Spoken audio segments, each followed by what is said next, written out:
Grand Rise, Grand Rising. And you got to bear with me. I did this the best way I could with lesser material, okay? I'm always working with the lesser, but we're going to get it done if you're going to walk with me, okay? All right, so this is slight presentation to incremental science. And I hope you can see it because I'm using a poster board. I didn't have no markers. This is what I had for markers. And it was like last minute. So I had to use highlighters and one half working black marker. So if you'll bear with me, I'll explain to you and hopefully you can see the visuals. I'll point out the different descriptions. Hopefully you can see what I'm talking about. I don't know if you guys can see it completely clear, but just bear with me, all right? This is how I'm gonna do it. Just bear with me, okay? Incremental science. This is a model, my perception of a model of everyday energy. This is everyday energy in the original people, the children of the sun, i.e., chosen ones, creations of the divine. Here you have the main torus field. This is divine energy or universal energy, universal input, always coming in. This is the main torus field. It's around your head. It's around your head for a reason. It's around your head for a reason because the head is going to delegate the body, supposedly. You also have appendages to contrast that reality. I always speak on contrast. And we use these appendages in value of mostly subsequent benefit, but ultimately it's a detriment to the spirituality. And I'm going to explain to you how. Eyes, nose, mouth, and ears, and hair. They all are appearing to the physical attribute of things. The torus field is unseen.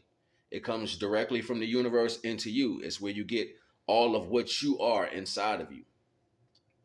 So your eyes, your nose, your mouth, your senses, your here, sight, hearing, taste, and touch, right? They increase the physical vibration. What is the physical vibration? The physical vibration is the constant physical vibration in its own torus field in your not solar plex, but it's like around your waist, like down into where your knees are. That's its own field, right? It connects here in the body because your body has its own brain. So it creates its own torus field here.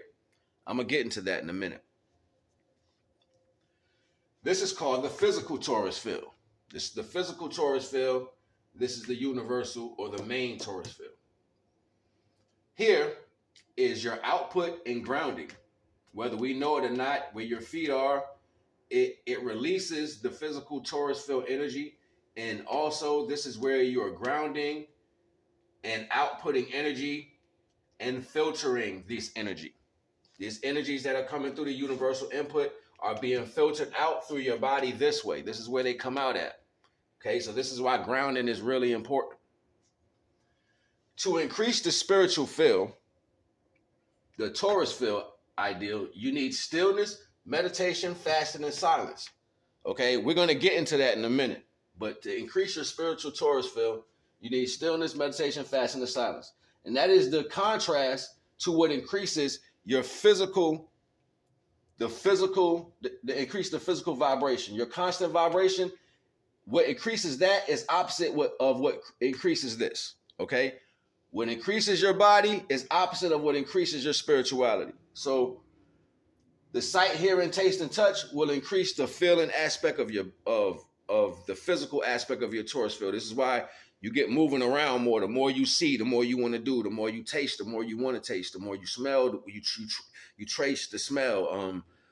Eye candy, something you remember soft and smooth, and all these things. They increase the physical attribute of the physical torus field. Now, what does this physical torus field do to you? What does it do to you? The physical torus field is mainly around the groin area and the waist for a particular reason, because it can feed up the nervous systems that go into your lungs and your heart. It can also feed the nerves that go into your legs and your feet and your knees. What does these things do? They cause motion. This is the mechanics of the body that actually gets you to moving around. You think most of your motion comes from your head. No, your body here is controlling this part of you. It's controlling this part of you because you feel what they say in my loins. I feel it in my loins. I want you, baby. I feel it in my loins. That's like here in between your, like right on the side of your thighs, right before you get to where your crotch is or where your groin is. There, your loins there. That is nerves. They feel out and it feels really good. You feel it like go across your legs, like, ooh, I'm horny, right? Same with females, you know what I'm saying? You get a feeling in your legs, in your lower body, right? So the lungs and the heart starts to pump. This is sending blood to this specific area to increase these feelings. This is the main torus field's actions, okay? So your eyes, your nose, your mouth, and your hearing is helping this turn on. It's not to say not to do these things, it's to do it not in excess. And stillness, meditation, and fasting are the contrast to sight, hearing, taste, and touch. So if I'm doing these, automatically I'm going to feed the universal input, the torus field that's going to increase the energy going into my pineal gland, right? So even having two hemispheres in your brain, it helps you break up these situations to try to have you understand them on a physical playing field when this is not even physical energy. This is universal energy. Okay?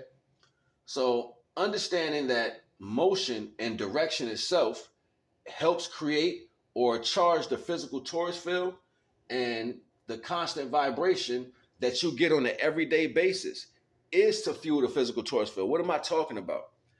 You get things that your eyes, nose, ears, and mouth pick up on. Even if you're not looking at it, it leaves a memory, it leaves a residual energy into the mind to where you're going to go back to that thought and satisfy the torus field. The torus field gives a strong addiction. This is why you're hungry. You know what I'm saying? This is why you look at yourself. This is why you feel self-conscious. Everything is focused on this part of you, but you use this to gauge that. You'll look down. You can't see your face unless you look in the mirror. So naturally, that's not a normal response. What you do with your eyes, nose, and mouth is you look at your body. So this is what controls this motion. This is why you need to stay still.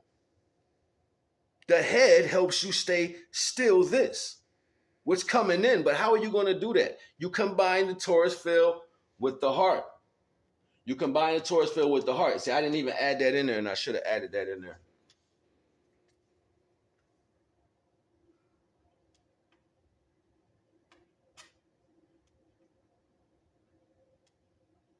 Just bear with me for 1 minute. I'm going to add that torus. I'm going to add that heart in there real quick.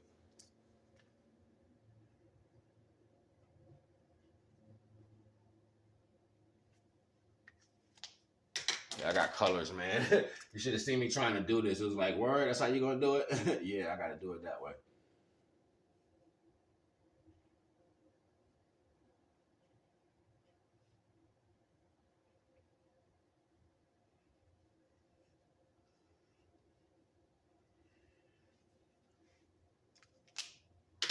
Just going to do it this way just so I can elaborate on the ideal to give you guys the sample of what I'm talking about, and you'll understand where I'm coming from.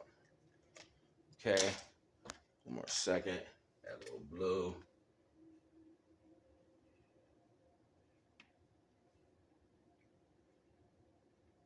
Okay. All right, that's how we'll do that. Now, I don't know if you can really see it. It's there. It's like right here, okay? It's like right there. I drew a little illustration. All right, so the torus field has this particular energy. And when it's not connected to the heart, it's left dormant. It's easily not focused on. We'll be like, oh, I'm not worried about that, okay? Even though you feel things and you pick up on these things, you're like, oh my God, something told me not to do that. Something told me not to go. This is your torus field trying to activate into your body that you don't pay attention to. But if you feed the torus field energy that you're getting from stillness, meditation, fasting, and silence, if you feed that into your heart, it starts to redirect the main torus field to serve the purpose of the universal principle. So then your body will start moving in a way to serve what the universal principle is putting in. So now you're not at two parts. You're not spinning one way and spinning the other way. You're not spinning this way in your head and spinning this way in your body. you're spinning the same way. Everything is going the same way. Your physical and your spiritual is working in the same unison. Keep in mind, the constant physical vibration is constant. It's always hitting you because you're going to remember something physical more than you're going to think about the spiritual. This is why it's incremental. You have to be able to watch each little thing hit you. You have to pay attention to your vibrations, pay attention to what you think, and pay attention to how you speak so you can know what your attractions are or what you're being pulled to. We're going to get more into this. I hope this was able to help a little bit. I ain't got much time, but you already know the vibes. Naga.